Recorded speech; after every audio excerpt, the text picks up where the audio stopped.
El 29 de noviembre de 1947 se inaugura en Nueva York la 128 Asamblea General de las Naciones Unidas.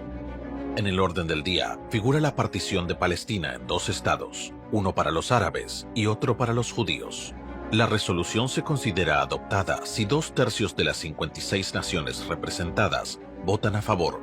La mayoría de los delegados de la agencia judía ya han regresado a Palestina, pues ya ninguno cree en un voto favorable. Solo Abba Eban cree aún que es posible. Eban escribió: tomamos un mapamundi, lo cortamos en trozos y abordamos a las delegaciones presentes. Pero a pesar de nuestros esfuerzos, nos faltaban 3 o 4 votos. Solo teníamos unas horas para cambiar el rumbo.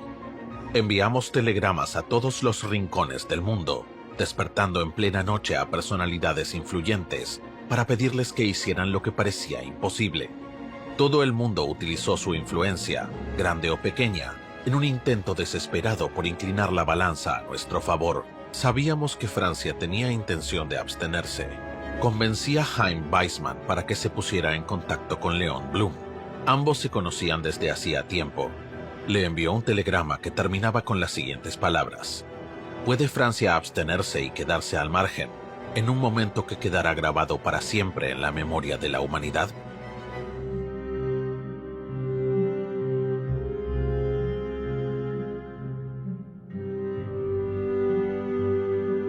En 1896, Theodor Herzl, un joven periodista austrohúngaro, publica un libro titulado El Estado Judío, impresionado por el caso Dreyfus.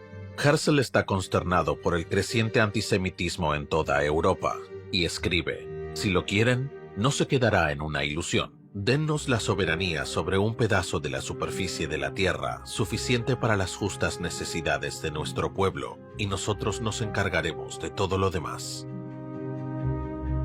La esperanza de Herzl era que, si hubiera un Estado, el pueblo judío sería un pueblo como cualquier otro.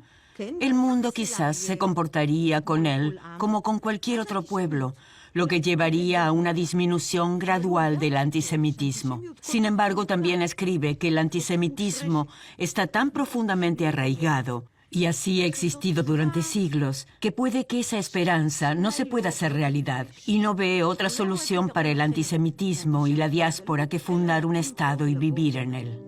Un año después, se celebra el primer congreso sionista en el Casino de Basilea, con el objetivo de crear un hogar para el pueblo judío. Un participante en aquel congreso escribió: Theodor Herzl era el Mesías laico, de barba negra, que nos conduciría a la tierra prometida. El entusiasmo se extendió incluso entre los observadores del segundo piso. Por toda la sala se oían gritos: el año próximo en Palestina.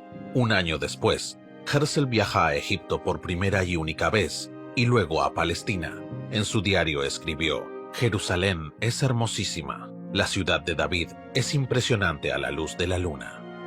Lo que describe es, por supuesto, una tierra maravillosa. Herzl describe el país que imagina, muy liberal, muy europeo, muy culto, en el que los distintos grupos y sectores de la sociedad guardan excelentes relaciones. Cuando Herzl presenta su plan sionista, todos los rabinos, conservadores, ortodoxos y reformistas se oponían al sionismo a finales del siglo XIX, principios del XX, todos ellos. Lo consideraban un pecado. Para ellos, la diáspora era un castigo divino. Solo Dios podía permitir al pueblo judío retornar a la tierra prometida con la llegada del Mesías. Herzl replica: debe haber una separación entre religión y Estado. Los rabinos deben quedarse en sus sinagogas, pero no dictarnos nada. El sionismo representa el deseo de liberarse de las ataduras de la religión y formar un hombre nuevo y una sociedad nueva en la tierra de Israel. En 1905, en el séptimo Congreso Sionista, se decidió establecer la patria judía en Palestina, después de considerar la posibilidad de hacerlo en Uganda y Argentina. Uno de los participantes, Isaac Epstein, tomó la palabra. Hemos olvidado un pequeño detalle. Hay toda una nación, que ha vivido en esa amada tierra durante siglos y nunca ha pensado en marcharse. Estamos a punto de cometer un grave error psicológico, y el presidente de la Federación Británica de Sinagogas había escrito a Herzl, fallecido un año antes de ese congreso: me estremezco ante la idea de la creación de un minúsculo estado judío que se acabe convirtiendo en un gueto. A principios de siglo había allí unas decenas de miles de judíos y al mismo tiempo cerca de 500,000 de árabes. Los judíos no cultivaban la tierra. Los judíos eran o bien ultraortodoxos que vivían de donaciones del extranjero o tenían pequeños comercios, nada más. Eran una pequeña población muy devota, ultraortodoxa, principalmente en Jerusalén y en otros lugares como Hebrón y Safed. Las relaciones entre árabes y judíos eran indudablemente buenas. Por ejemplo, los judíos podían comprar fácilmente tierras y casas, y era bastante habitual. Mis padres, que vivían en Jaffa, tenían muchos amigos entre los ciudadanos judíos de la Palestina del mandato británico. Eso era bastante natural y nada inusual en aquella época. Yo no creo que haya ninguna razón para negar que había judíos viviendo allí. Y ellos tenían su cultura y sus raíces. Los pogromos en Rusia aceleraron la migración masiva de judíos, especialmente a los Estados Unidos. Un puñado de jóvenes estudiantes sionistas de Ucrania decidieron instalarse en Palestina. Un grupo llegó, compró tierra en Rishon LeZion y se instaló. Una de las cosas más extrañas que ocurrieron es que los judíos dijeron desde el primer momento que esta era su tierra. Y los árabes escucharon eso. Es decir, que el conflicto judeo-árabe comenzó en el momento en que llegó el primer judío con la primera oleada de inmigración. Con este punto de vista, se plantó la semilla de la enemistad y el enfrentamiento desde el principio. Jóvenes idealistas llegaron para trabajar la tierra. Se prometieron que establecerían un asentamiento modelo en Israel. Hay textos de 1907 o 1908 que dicen, esta historia es un gran proyecto cuya finalidad es expulsarnos. Las condiciones de trabajo en esa tierra, en zonas aisladas de toda civilización, les obligaron a encontrar una forma de subsistencia en solidaridad. Y de esa experiencia surgió la idea del kibutz. El primer kibutz, un asentamiento colectivo rural, se creó en Palestina en 1909.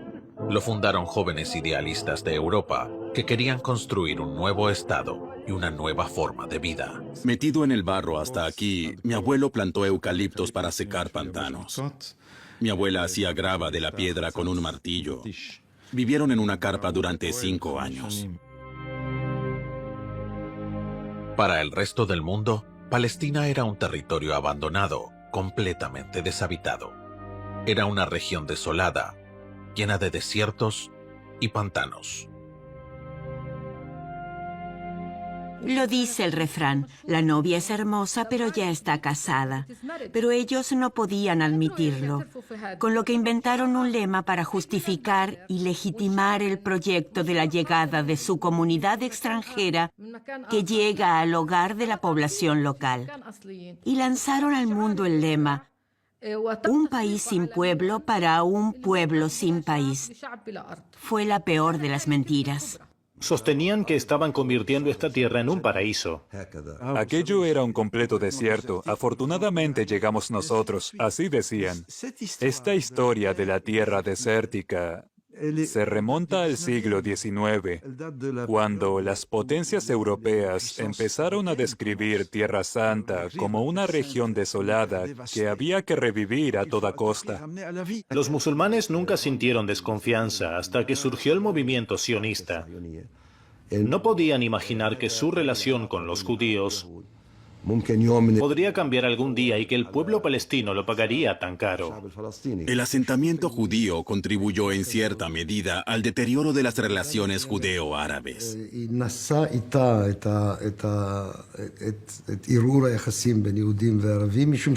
Porque los judíos no se plantearon emplear mano de obra árabe.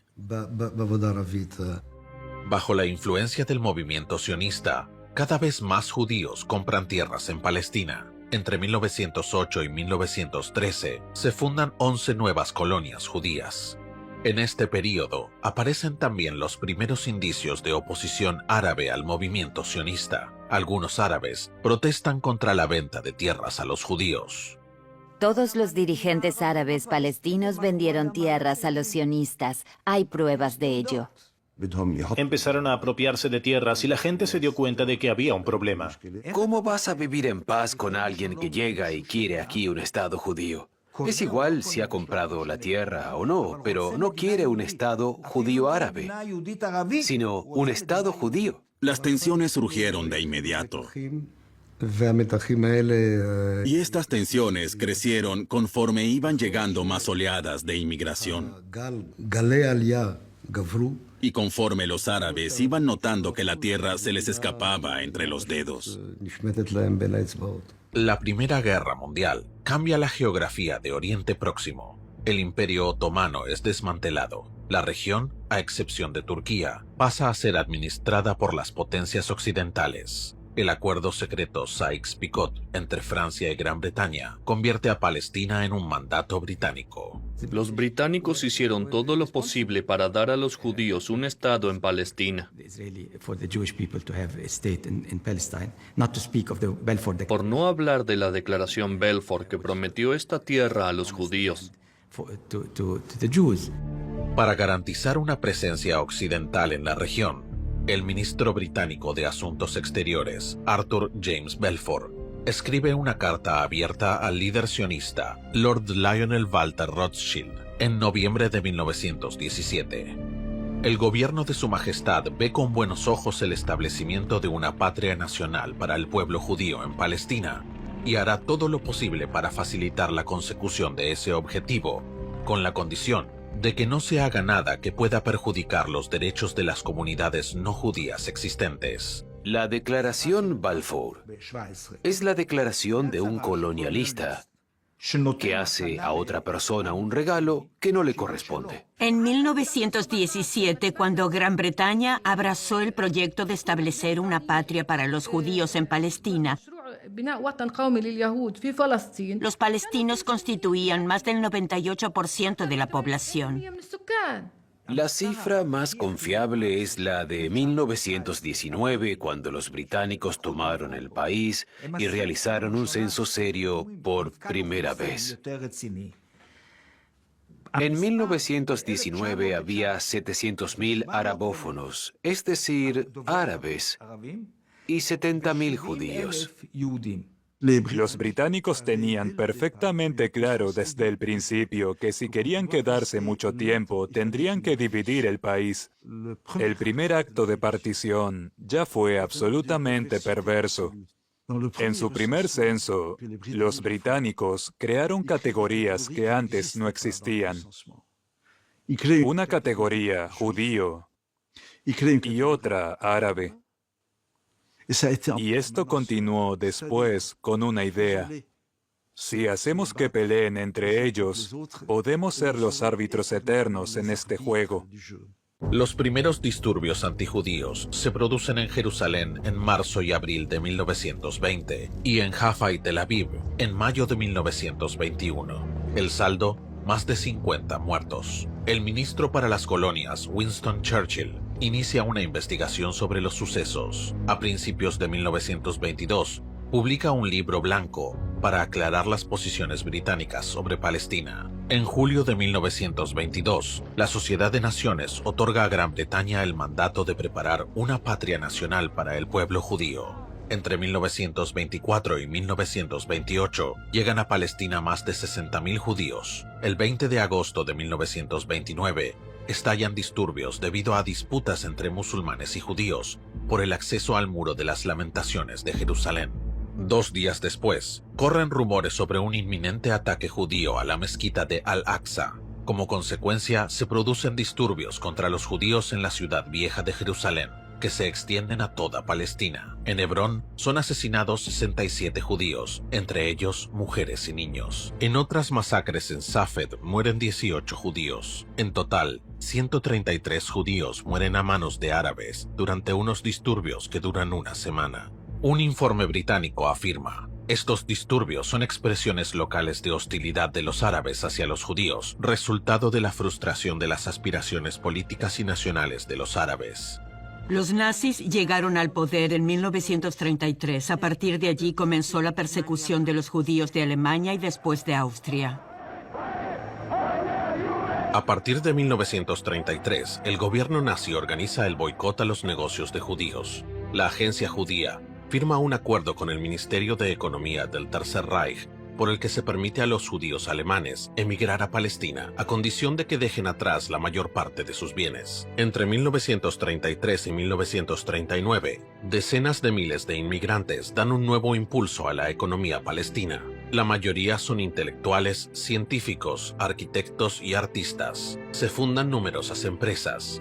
La población de Tel Aviv, ciudad fundada en 1909, se triplica y alcanza los 150.000 habitantes. La gente abarrota las playas y los bares. El diario Haaretz publica un día: ayer se inauguró en la esquina de las calles Allenby y Bialik un nuevo café que rivaliza con los de las mayores capitales europeas. En 1935, David Ben-Gurión es elegido presidente de la agencia judía. Había llegado a Palestina en 1906, a la edad de 20 años, procedente de una pequeña ciudad cercana a Varsovia. Quería un estado para los judíos ya, aunque sus amigos comprendían que llevaría tiempo.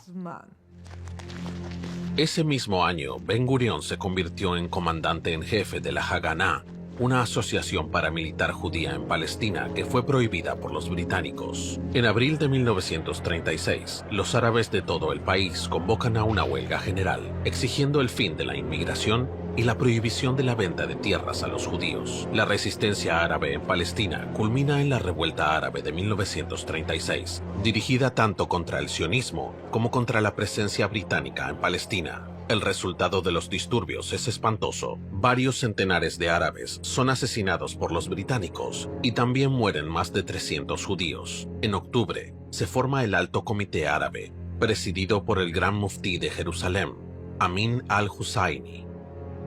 El muftí era el líder de los palestinos, una persona terrible cuyo nacionalismo era pro-nazi. En parte porque los nazis eran enemigos de los británicos y de los judíos, pero también porque simpatizaba con la ideología nazi.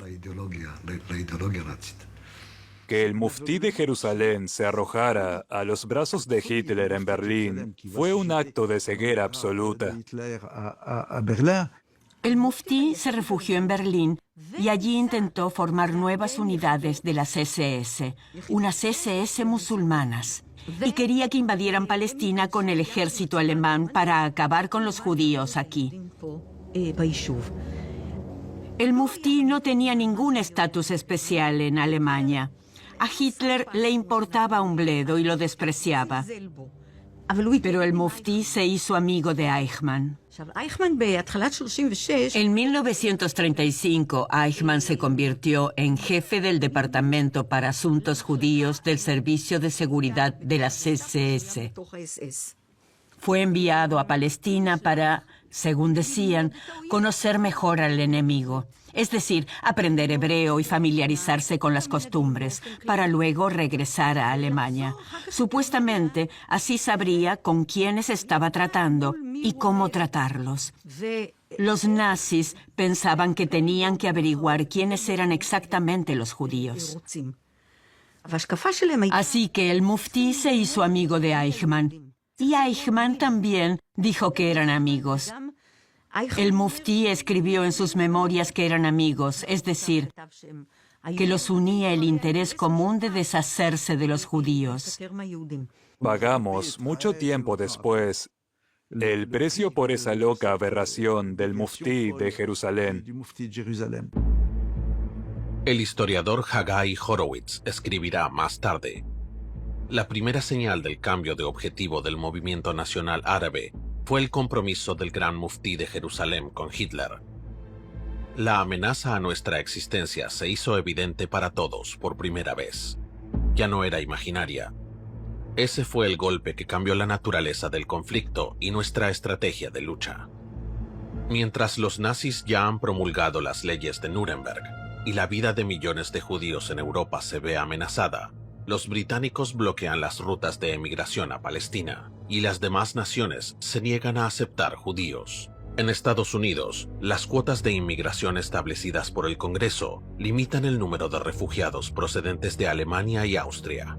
La conferencia de Evian, que se supone debe tratar la admisión de los judíos alemanes perseguidos, termina sin conclusiones en julio de 1938. Ninguno de los 32 países representados está dispuesto a abrir sus fronteras a los refugiados judíos.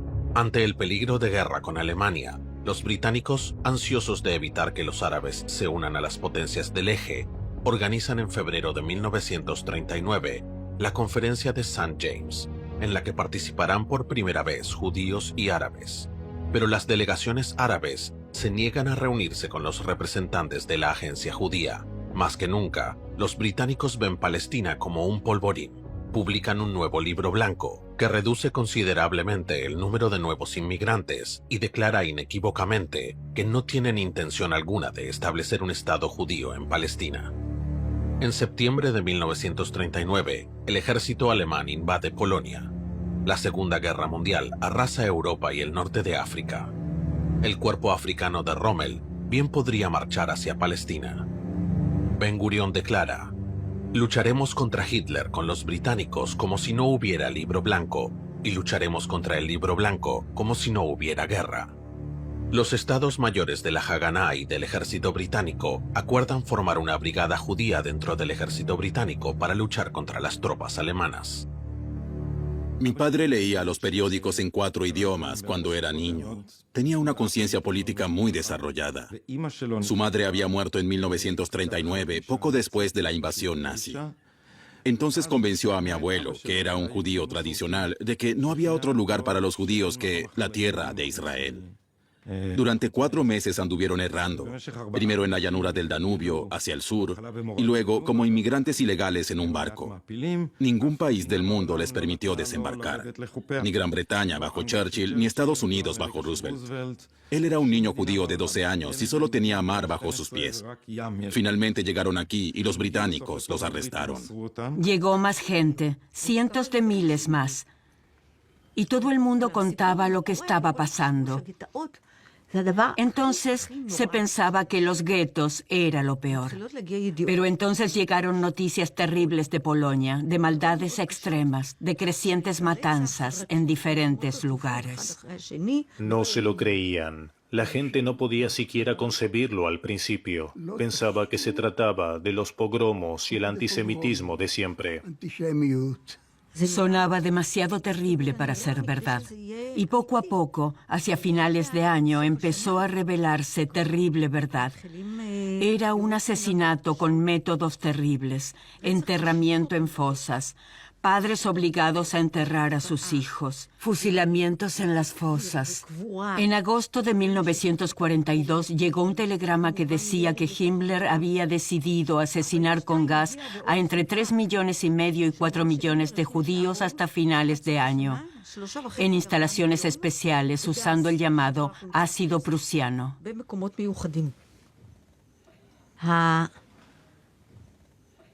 Este telegrama parecía tan increíble que fue guardado en un cajón. Fue entonces cuando llegó el primer grupo que propagó la información.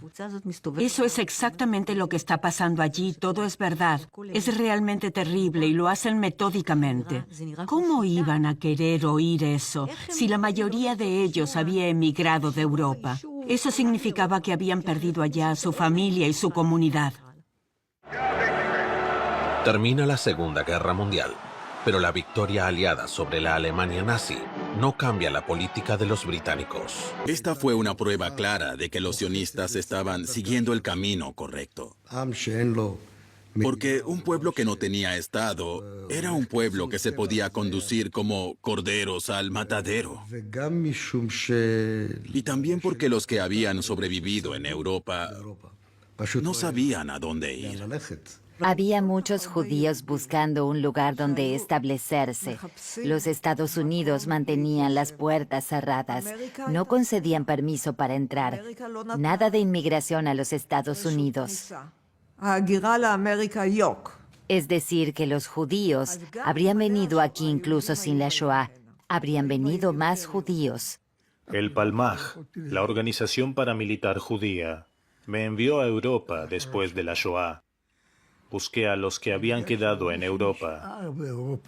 Fue muy duro para mí, pero me quedé allí. Un día acompañé a unos jóvenes que querían emigrar ilegalmente. Pasaron por Italia y Francia, en la nieve y con frío. Y dormí con ellos durante una semana. Todas las noches oía gritar a alguno que tenía pesadillas. Todo eso me afectó mucho.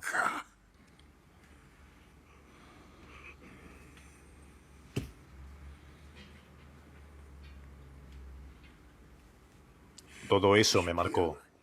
Después de la guerra, algunos de los sobrevivientes estaban muy perturbados.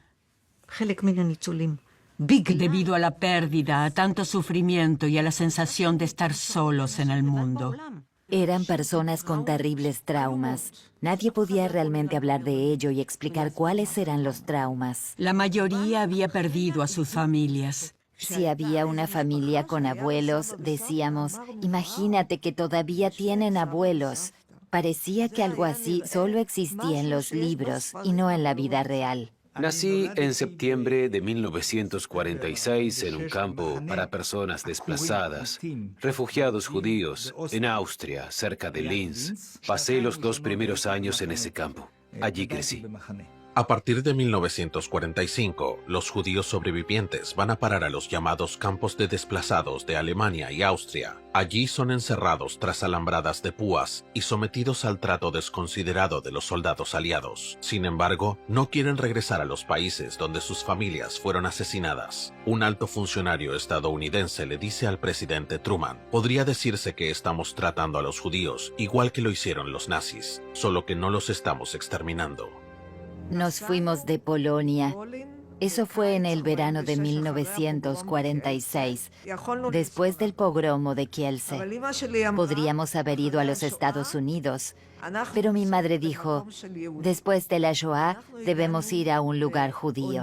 Llegamos en un barco griego. No teníamos certificados, no teníamos permisos del gobierno del mandato, teníamos pasaportes falsos y el día en el que llegamos había toque de queda y mi madre dijo, ¿a dónde hemos venido a parar? Los británicos lanzan la operación Igloo para interceptar a los inmigrantes judíos en la costa de Palestina y deportarlos a Chipre. Internamente, estas deportaciones se denominan eufemísticamente transbordo y desplazamiento.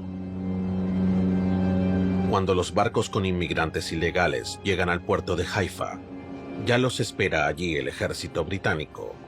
Los pasajeros son transportados por la fuerza a Chipre en barcos de deportación especialmente protegidos. Más de 50.000 judíos acaban así en campos de internamiento rodeados de alambre de púas y vigilados por soldados. La mayoría de ellos son sobrevivientes del Holocausto. Hannah Arendt escribe: los campos de internamiento de Chipre solo son posibles porque el mundo entero los considera humanos en comparación con Auschwitz.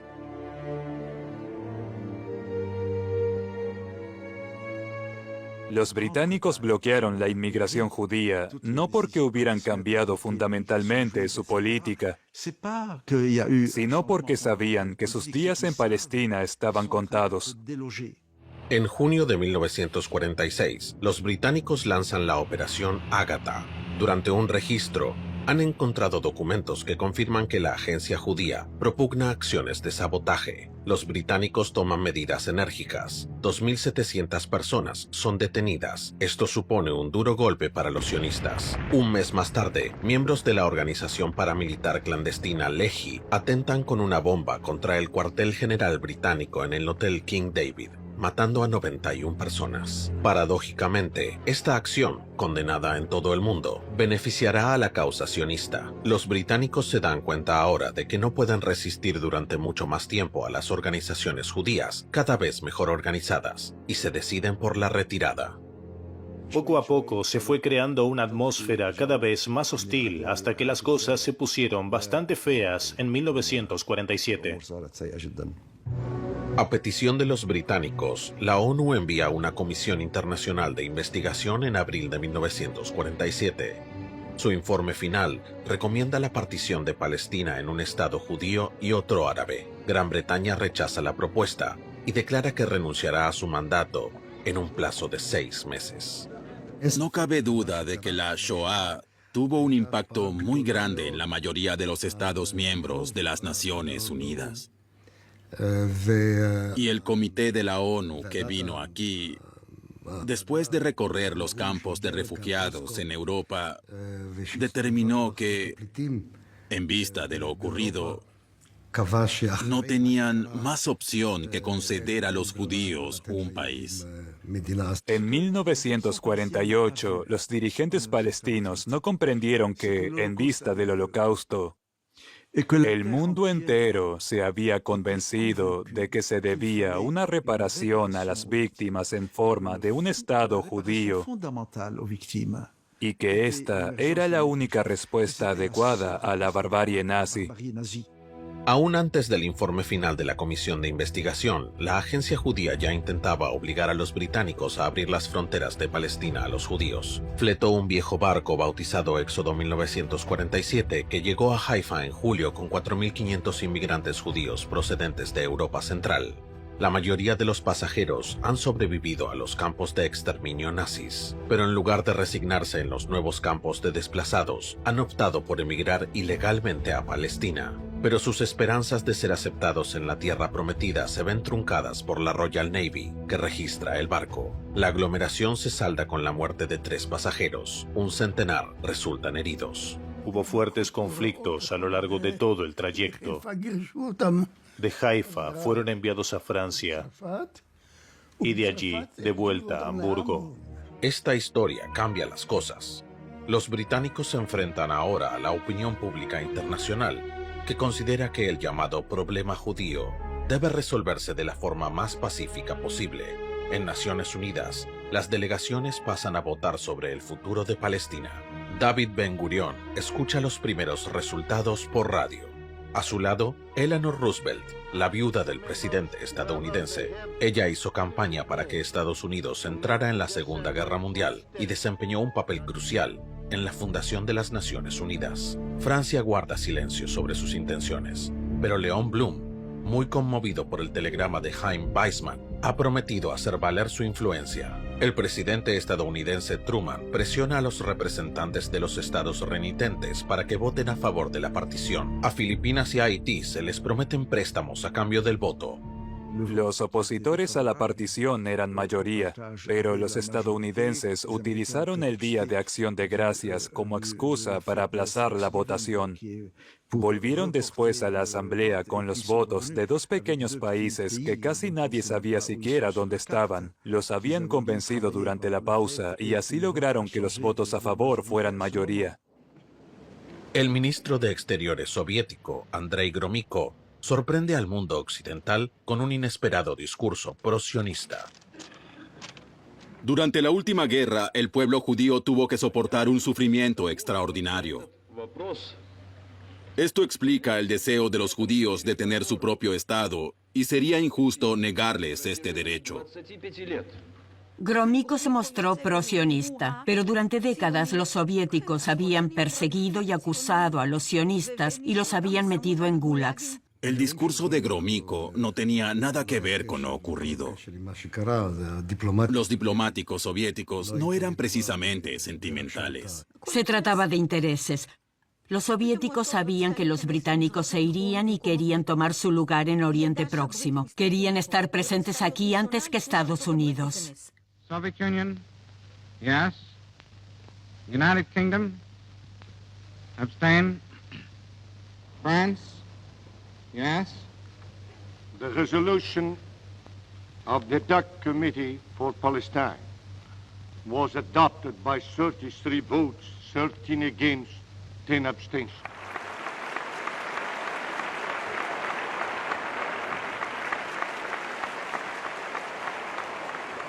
La mayoría que obtuvimos para la resolución sobre la partición en noviembre de 1947 no fue el resultado lógico.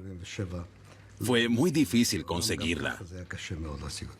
A veces se dice que esta votación fue producto de cargos de conciencia por la Shoah. Pero, ¿dónde estaba la conciencia antes de eso? Esa es una triste paradoja de este país, que surgió de la catástrofe más grave que ha sufrido el pueblo judío. La resolución de la ONU prevé la partición de Palestina en 2 estados, uno para los judíos y otro para los árabes. Jerusalén quedará bajo control internacional, pero la mayoría de los árabes de Palestina y todos los estados árabes vecinos rechazan la partición de Palestina. ¿Se equivocaron los palestinos al rechazar el plan de partición? El hecho de hacerlo demuestra hasta qué punto eran fanáticos de nacimiento casi. En retrospectiva, parece que la resistencia que opusieron los árabes a la decisión de partición de la ONU fue un error. En retrospectiva, puede decirse que se cometieron errores. Ya antes de 1947 hubo errores. Desde su punto de vista, simplemente no era posible vivir de pronto junto a un Estado judío. Los palestinos hicieron fracasar todos los intentos de Israel por lograr la partición. No entendían por qué debían renunciar a la mitad de su patria. La sociedad no lo comprendía. Pero si los árabes hubieran dicho que sí, ¿habría sido todo realmente diferente y tendríamos ahora una situación mejor? ¿Y los israelíes o los judíos habrían aceptado realmente esas condiciones? El día de la decisión de la ONU, yo era todavía una niña. Ya me habían acostado, pero mi madre me despertó para que recordara el día en que se creó Israel. Han dado un Estado a los judíos, me dijo. David Ben-Gurión comparte sus preocupaciones con el joven Shimon Peres, encargado de la adquisición de armas. Hoy el pueblo baila, pero mañana correrá la sangre. Pensé que exageraba, pero apenas terminaron las celebraciones cuando empezó a correr sangre. El día que se anunció el resultado de la votación, mi padre me dijo que estallaría una guerra. Israel nació en la guerra.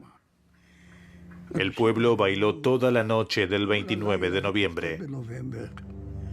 Y los últimos danzantes vieron a los primeros que murieron a la mañana siguiente. Dijeron, vuelvan rápido a Tel Aviv. En el camino a Ramle hubo los primeros muertos. La Primera Guerra comenzó en 1948 con la partición, una guerra entre la Haganá y los palestinos. La Primera Guerra Árabe-Israelí. Los palestinos no reconocieron la resolución y comenzaron una guerra. Los árabes llevan a cabo atentados terroristas. En Jerusalén explotan 3 coches bomba frente al edificio del Correo Palestino, en el mercado de la calle Ben Yehuda y frente a las oficinas de la agencia judía. En Haifa, miembros del Irgun, organización militar escindida de la Haganá, lanzan 2 bombas contra un grupo de trabajadores árabes de una refinería, matando a 6 hombres. En venganza, la multitud enfurecida asesina a 39 judíos antes de que los soldados británicos puedan restablecer el orden. En marzo del 48 se formula el Plan Dalet. Prevé que la Haganá imponga un orden y comience a expulsar a los palestinos. Ben Gurión no tenía intención de aplicarlo hasta después de la retirada británica el 15 de mayo, pero en vista de la situación militar, la Haganá entra en acción ya en abril. La Haganá los presionó para que abandonaran el país, con disparos en la noche, muchos jeeps circulando y cosas por el estilo para sembrar el pánico. Siempre se hablaba de despejar la zona para asentar allí a otras personas. Era una política muy clara. Tenemos todos los planes de operaciones militares del ejército judío, que en esa época todavía era la Haganá. Todos esos planes tenían como objetivo despejar la zona. Cuando mis padres llegaron a Jerusalén, recibieron cada uno de ellos la oportunidad de conseguir un piso abandonado por desplazados palestinos. Para mi gran fortuna, ambos lo rechazaron. Dijeron, ¿cómo podemos, como desplazados, vivir en un piso de desplazados? Hubo algunas masacres para que la gente se diera cuenta de que solo si se marchaban podían salvar la vida. En marzo del 48 hubo un incidente en Deir Yassin que causó pánico. Deir Yassin era un pequeño pueblo árabe de 600 habitantes, a 5 kilómetros de Jerusalén. El lugar no tenía ninguna importancia estratégica, pero las 2 organizaciones paramilitares, Irgun y Lehi, a pesar de las reservas del comandante de la Haganá, atacaron el pueblo la mañana del 9 de abril. Pero la operación está mal preparada y la resistencia de los palestinos sorprende a los atacantes, que pierden rápidamente a 5 hombres, entre ellos varios oficiales. A continuación, los miembros del Irgun y del Lehi capturan una casa tras otra y vuelan varias de ellas con explosivos. La masacre se cobra casi 200 vidas. Se produjo una nueva situación. Intentaban, con acciones planificadas, hacer huir a la gente.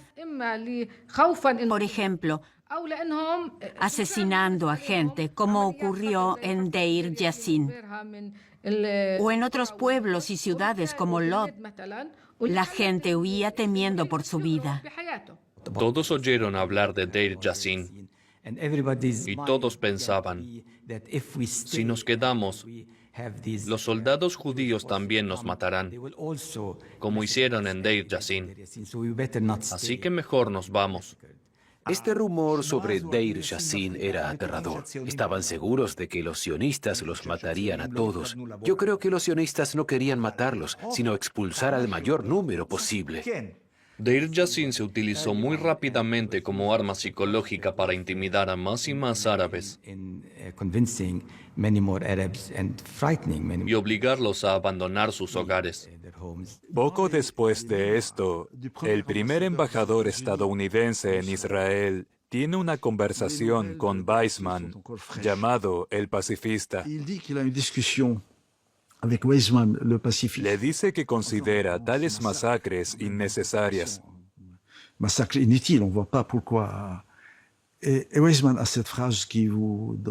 Y Weizmann responde fríamente, esta masacre, y cito, ha facilitado maravillosamente los objetivos de Israel. Ha convencido incluso a los más recalcitrantes de que deben marcharse. A los niños se les decía que todo estaba bien, que era una pena que los árabes murieran, pero que lo importante era que fuésemos a tener un Estado. El 14 de mayo de 1948, una multitud jubilosa marcha con banderas con la estrella de David por las calles de Tel Aviv, pues Jerusalén está cerrada e inaccesible. Ben Gurión, de pie bajo un retrato de Theodor Herzl, declara con voz firme: proclamamos la creación de un Estado judío que llevará el nombre de Israel. Extendemos nuestra mano en señal de amistad y paz a todos nuestros estados vecinos, Hay suficiente espacio en esta tierra para nosotros y para los árabes. Nace el Estado de Israel. El sueño se hace realidad. Pero el Alto Comité Árabe responde inmediatamente. Los árabes declaran solemnemente ante Dios y ante la historia que nunca se someterán a ninguna fuerza extranjera que venga a Palestina a imponer la partición.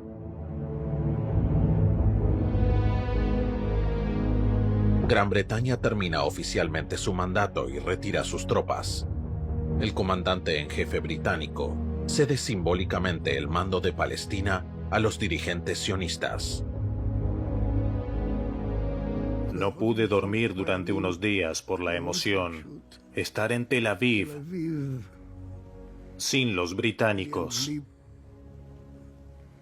Los ingleses habían abandonado Israel, pero habían dejado muchas armas a los árabes. Los ingleses fueron antisionistas al principio. Tampoco creían que Israel, que había nacido de la sangre, pudiera hacer frente a los ejércitos árabes. La mayoría de los diplomáticos y gobiernos del mundo, e incluso algunos de los dirigentes sionistas, pensaban que era difícil, si no imposible, que este nuevo Estado resistiera un ataque de los ejércitos árabes. Los ejércitos de los estados árabes vecinos invaden el territorio del antiguo mandato británico. Comienza la primera guerra árabe-israelí. Aviones egipcios bombardean Tel Aviv casi 3 años después de la liberación de los campos de exterminio. La mayoría de los judíos siente que su lucha por la supervivencia continúa en Palestina. Sin duda fue un error entrar en una guerra para la que no estaban preparados. El bando árabe había empezado la guerra y la había perdido. ¿Podría haberse comportado mejor Israel? Sí. Se anunció por todas partes: si toman la carretera costera a Haifa, estarán a salvo. No pasará nada. Podrán escapar. Los cargaron en camiones. De Haifa a Tel Aviv los expulsaron de casi todos los pueblos. La gente se sentía amenazada. No podían quedarse. Todos creían, como mis padres en Jaffa, que escaparían de la guerra para ponerse a salvo y que volverían cuando la guerra terminara. Pero nunca pudieron regresar. Unas semanas antes, mi padre nos había metido a mi madre y a mí en un camión que literalmente arrojó su carga de mujeres y niños en la frontera sur del Líbano. Cuando la ciudad cayó, mi padre y mi hermana fueron al puerto y se embarcaron en uno de los últimos barcos que abandonaron la ciudad. Cruzaron el mar hacia el exilio libanés. Alguien que vivió la Nakba, el éxodo palestino, me dijo: encontramos barcos esperando en Jaffa. ¿Estaban allí por pura casualidad? No, los pusieron allí para que la gente huyera o emigrara. Nadie se marcha por voluntad propia. Nadie abandona su casa, su campo, su tierra por voluntad propia. En una guerra, la gente tiene miedo y huye, con la esperanza de volver después de la guerra, especialmente los campesinos, a su tierra y a su hogar. Los líderes árabes dijeron: vayan y regresen después. Saldremos victoriosos. Volveremos y recuperaremos todo, la propiedad, la tierra, porque vamos a ganar. En mi opinión, el crimen es que no se les permitió regresar. En una guerra la gente es desplazada. Pero ¿por qué les disparamos cuando intentaron regresar? En julio, unos meses después del establecimiento del Estado de Israel en mayo, se seguía expulsando a la gente de sus hogares a punta de pistola. Estamos hablando de unos 750,000 palestinos que fueron expulsados alrededor del año 1948. Tras una serie de operaciones militares, interrumpidas repetidamente por breves treguas, las fuerzas israelíes ganan en todos los frentes excepto en Jerusalén, que está dividida por la línea de alto el fuego. La ciudad vieja pertenece al bando árabe. La población judía es expulsada por soldados jordanos. Cisjordania es anexionada por el reino de Jordania y la franja de Gaza es ocupada por Egipto. Habían comprado hasta 1947 el 10% de la tierra palestina. Solo el 10%. Todo el resto de la tierra fue ocupada después de 1948 tras la guerra. Se apoderaron de ella.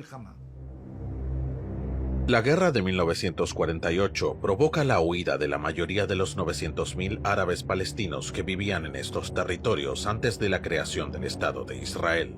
Solo se quedan 150.000 palestinos sujetos a la administración militar israelí. La comunidad internacional no se interesa por los refugiados que vagan desamparados. Hay que recordar que en 1948 había millones de desplazados en Europa. El desplazamiento de 800.000 palestinos, o nativos, como se les llamaba entonces, apenas importa. ما يستحق الحياة رائحة الخبز في الفجر تعويذة امرأة للرجال غيم يقلد سربا من الكائنات